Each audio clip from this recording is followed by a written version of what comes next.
You probably know Zeus, Thor, and Ra, but what about the gods of Brazil, not counting Tupã? Do you know them? No? Then come with me. Guys, I'm here once again to talk to you about Epic Loot Shop, the store that is a partner of the channel. In case you don't know it yet, it is a company that manufactures and sells items with a Nordic mythology and Viking themes. And they deliver worldwide. They have items about Thor, Odin, Fenrir, Jomungandr, Hunim, Munim, and many other things. And if you buy any item from them, you don't need to worry about the item breaking too soon because the materials are of extreme quality. It can end up lasting a lifetime. If you are interested, access the link that is here in the description and use the coupon M, because in addition to getting some discounts, you will also help the channel.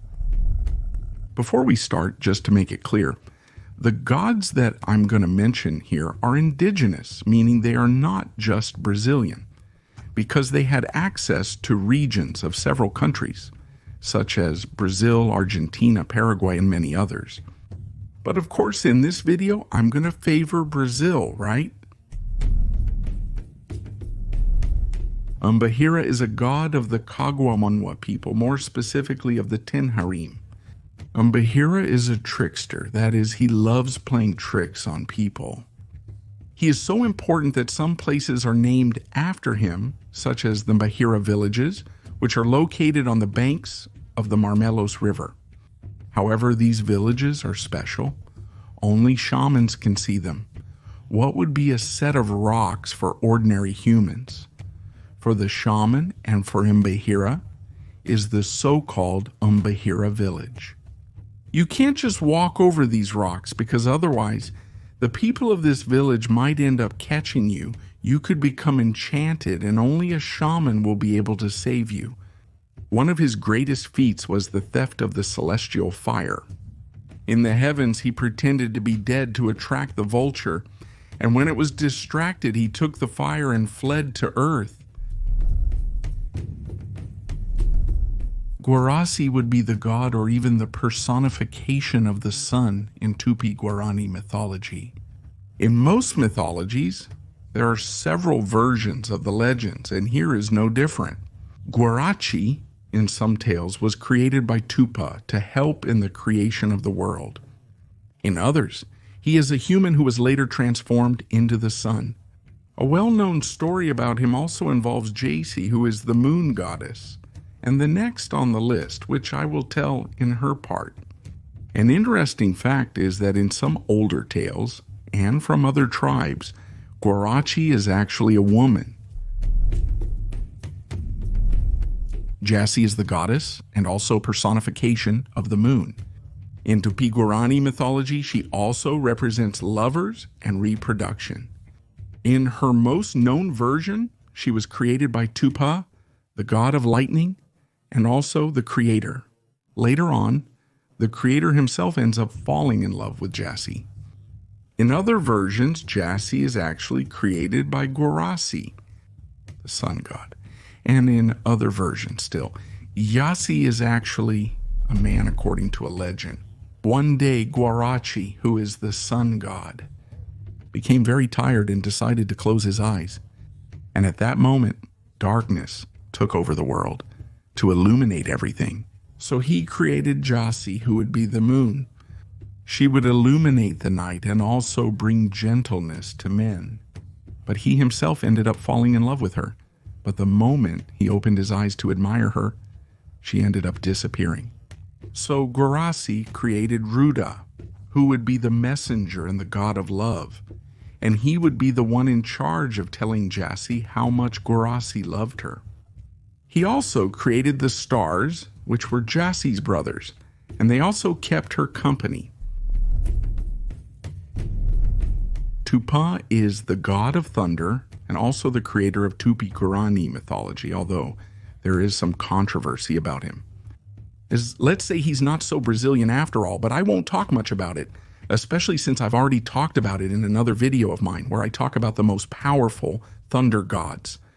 I'll leave it here on the card and in the description if you want to see it.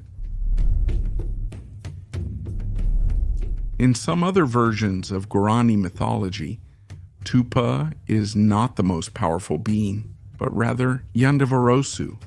He would have emerged even before the world. In the beginning there was nothing, just emptiness and darkness.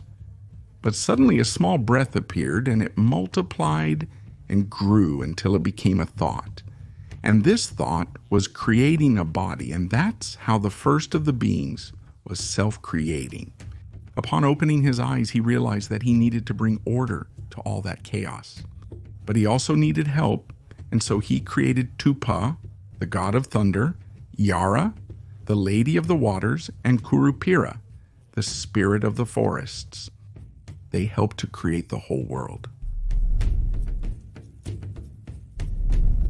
Poyawewe is not exactly a god, but I found it interesting.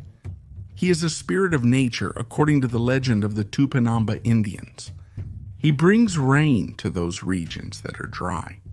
In this way, he ensures life in those places. He is also the messenger of the supreme god Yandavarosu. Everything that happens on earth he takes to the ears of the creator god.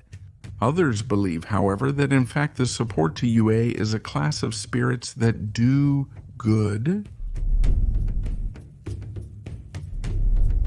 According to the Decenas tribe, Yababelon III was the main of the deities.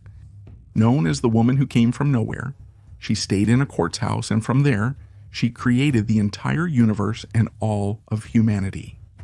The creation of men and women was, while she was chewing a leaf, being totally unintentional. Yengar is known as a protector of the forest, a shape-shifting spirit with its main form being a white deer with flaming eyes. He appears when animals are being hunted, especially the young ones.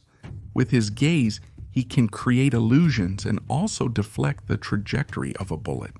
As the Indians were very afraid of Ayanga, the Jesuits turned him into a kind of demon who ruled the underworld. Guanduba is a god of the Araras Indians culture. He is responsible for maintaining order in the world with his flute. One day, not even he could prevent a catastrophe that made all humans have to relearn how to live. Before the world was as we know it, the world was just water and sky. And in the middle of that, separating the two, there was a kind of shell, and on that shell lived the first human beings, who were stars. Whenever something went beyond the limit, Aquanduba would appear with his flute to resolve the situation. Outside of the shell, there was only water and monsters. And once, in a fight over theft or something of the sort, not even Aquanduba's flute ended up resolving the situation. The shell ended up breaking, and most ended up dying. Of those who remained, some were taken back to the sky by birds and became stars again. The moon, which had also fallen, was also taken back to the sky. Some monsters turned into humans and became rivals of the Arara Indians. The humans who remained on Earth continue to live in this shell that floats on the waters. Yomankandi is the creator god of the Arawaki. Twice he tried to create the world, and both times he ended up being disappointed with humans. The first time he destroyed everything and started from scratch. But the second time, after he sent a flood, he saved a couple, Mara Ariwana and his wife, who were almost ready. He let the two of them live because he realized that no matter what he did, everything would happen again. Thanks for watching, everyone. I hope you enjoyed the video. Please remember to rate it by leaving a like or dislike. Subscribe to the channel. And leave in the comments any topic for a next video. All right? Thanks, bye. See you